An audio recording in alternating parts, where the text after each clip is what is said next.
My lupus story begins in the mid-'80s. My dad's only brother, he actually had lupus, diagnosed probably early in his 20s. And by the time he reached 35, he had 3 back-to-back strokes that left his left side of the body permanently paralyzed. So growing up, that was always what I saw, just the debilitating side of lupus. And I thought that applied to everyone who was ever diagnosed. Then fast forward to about 2005, I was a young 21-year-old mother, and I began experiencing severe cramping in the joints in my hand at first. At the time, I was working as a graphic designer, and every time I went to the doctor with complaints about my joints or my joint pain, they would just get dismissed as carpal tunnel. That was more so because of my age as well as my profession. So over the next 2 years, I would frequently visit the clinic with first the joint pain in my hands, then it would go to my elbows, it would go to my shoulders, and every time I would keep leaving with just no answers. In 2007, the pain spread to my knees and hips to the point where I couldn't even get out of bed on my own. Someone had to help me out. I was barely 23, struggling to comb my hair and just do basic self-care.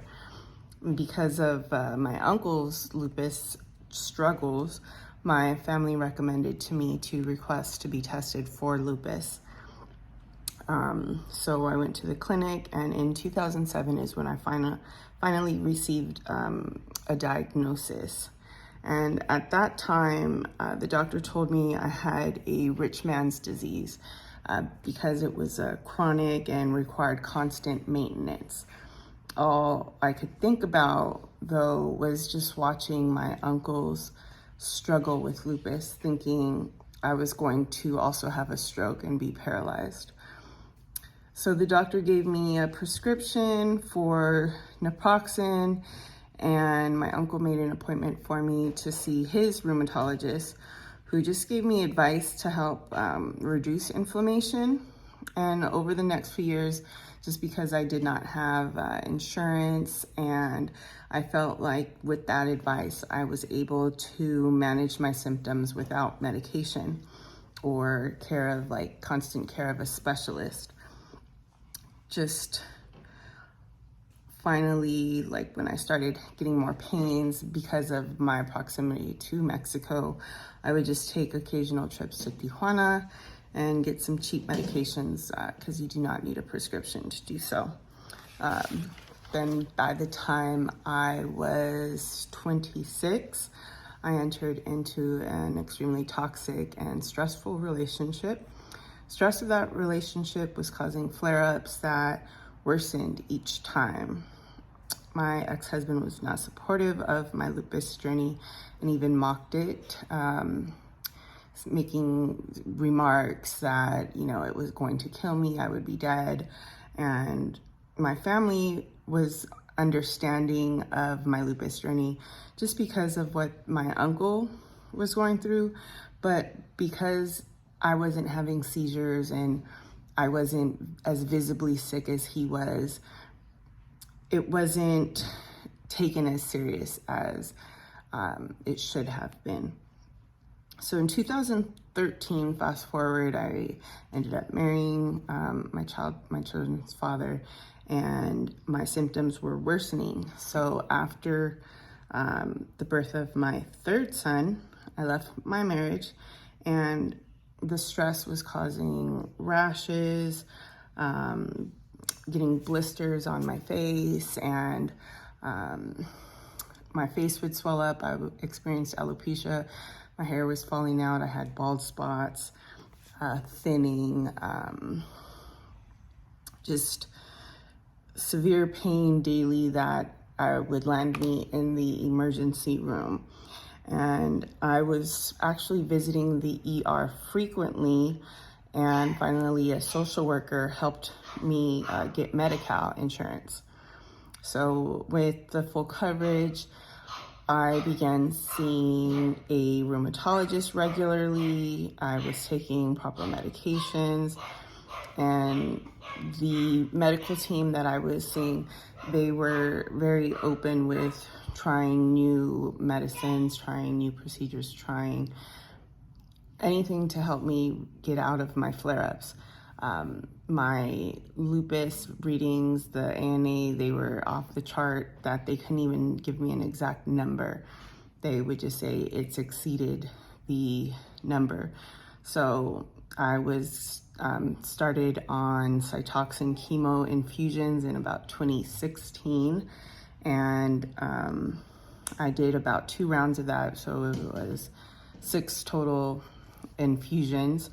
And I also had a right heart cath procedure where they entered with a needle here, and because of that procedure, I actually developed a blood clot right near my lungs. So I was hospitalized for thrombosis, a DVT, and I had 2018, I had a mass growing on my thyroid, so they did a surgery to remove that.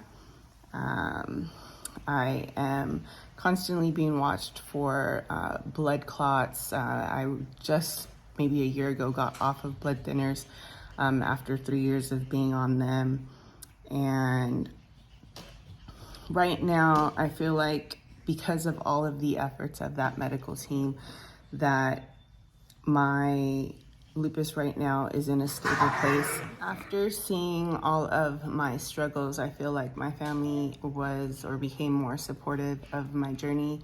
My mom would start going with me to doctor's appointments and hearing the doctor telling me what I was supposed to do and what to avoid. So she was kind of keeping me honest, I guess you could say, as far as how to properly take care of myself and take my medications and just helping me along my journey. So I feel like my family supports me now. I have friends. The more that I spoke about my lupus journey recently, I have the support of my friends rather than them feeling like I was just ignoring their invites or not thinking I was too good to join them.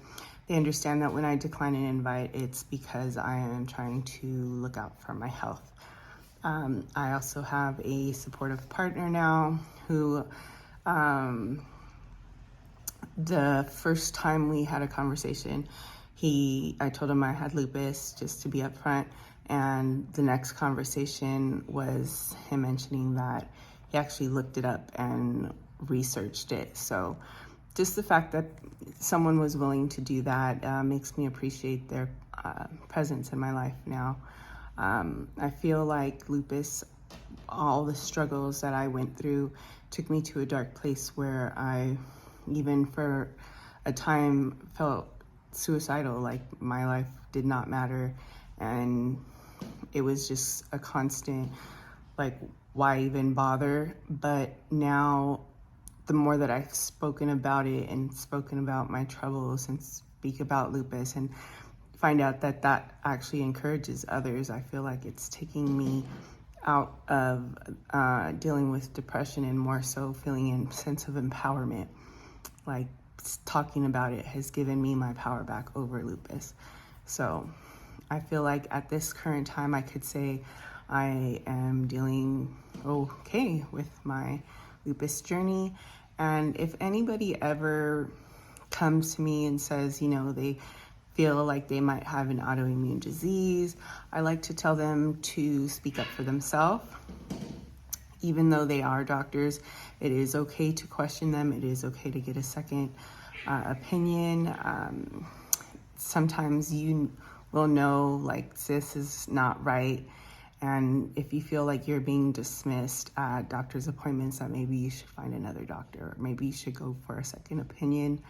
And to know that your life is not over with a diagnosis. Lupus will maybe change the way that you function, change the way you look at things, change the way that you may be able to even work.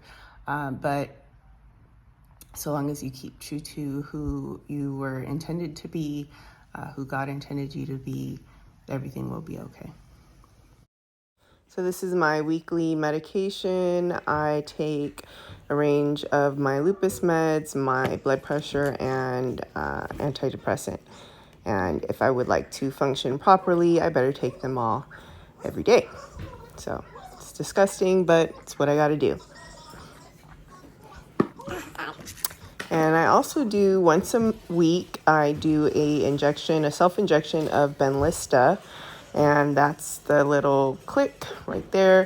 That's the medication going into my leg.